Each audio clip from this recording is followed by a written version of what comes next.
Hi friends, journey വിത്ത് ഫാമിലിയിലേക്ക് എല്ലാവർക്കും ഒരിക്കൽ കൂടി സ്വാഗതം. ഞാനേ രാവിലെ എണീറ്റ് ഇന്നിപ്പോൾ ഉച്ചയ്ക്ക് എനിക്ക് ഡ്യൂട്ടിക്ക് പോകണ്ട കേട്ടോ. അന്ന് ചൊവ്വാഴ്ചയല്ല, അപ്പോൾ ഉച്ചയ്ക്ക് കയറിയാൽ മതി 1 മണിക്ക്.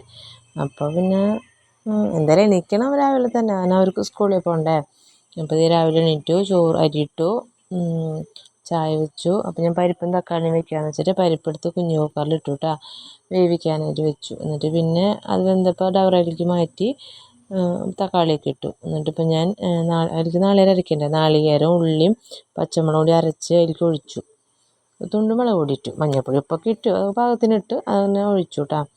അത് കഴിഞ്ഞ് അതിലേക്ക് കടുക് തിളപ്പിച്ച്, പുളിയൊന്നും വരട്ടില്ല, തക്കാളി ഇട്ടിട്ടുണ്ടല്ലോ, പുളി വരട്ടില്ല. അതിലേക്ക് തിളച്ച് ഇതായപ്പോൾ ഞാനൊരു ചട്ടി വെച്ച് കടുക് കാച്ചി, കടുകും വറ്റൽമുളകൊക്കെ കൂടി കാച്ചി അതിലേക്ക് ഒഴിച്ചു കേട്ടോ. അങ്ങനെ അപ്പോൾ ആ കൂട്ടൻ സെറ്റായി. അപ്പോൾ പിള്ളേർക്ക് സ്കൂളിൽ കൊണ്ടുപോകാൻ, എനിക്ക് പിന്നെ ചോറ് കൊണ്ടുപോകണ്ട, പിള്ളേർക്ക് സ്കൂളിൽ കൊണ്ടുപോകാനായിട്ട് അതായിട്ടാണ്. അത് കഴിഞ്ഞിട്ട് ഞാൻ ചപ്പാത്തി രാവിലേക്ക് ഉണ്ടാക്കണത്. അപ്പോൾ ചപ്പാത്തി സോയാബീൻ കറി വയ്ക്കാമെന്ന് വെച്ചിട്ട് സോയാബീൻ വെള്ളത്തിലെടുത്തിട്ടു, സബോളയൊക്കെ വാട്ടി, തക്കാളി നമ്മൾ ചിക്കൻ വയ്ക്കുന്ന പോലെ തന്നെ അങ്ങനെ ആക്കി വെച്ചു.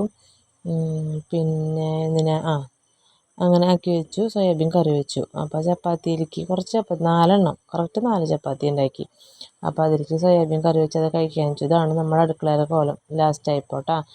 അത് കഴിഞ്ഞ് അടുക്കളയൊക്കെ വെടുപ്പാക്കി, എൻ്റെ കുളിയൊക്കെ കഴിഞ്ഞ് അടിയുന്നൊടിയൊക്കെ കഴിഞ്ഞ് എനിക്ക് തോന്നി കുറച്ച് അരി വറുത്ത് വയ്ക്കാൻ. ഞാനങ്ങനെ അരി വറുത്ത് വയ്ക്കും, പിള്ളേർക്കൊക്കെ അവർക്ക് ഇഷ്ടമാണ് ചായയിലിട്ട് കഴിക്കാനായിട്ട്.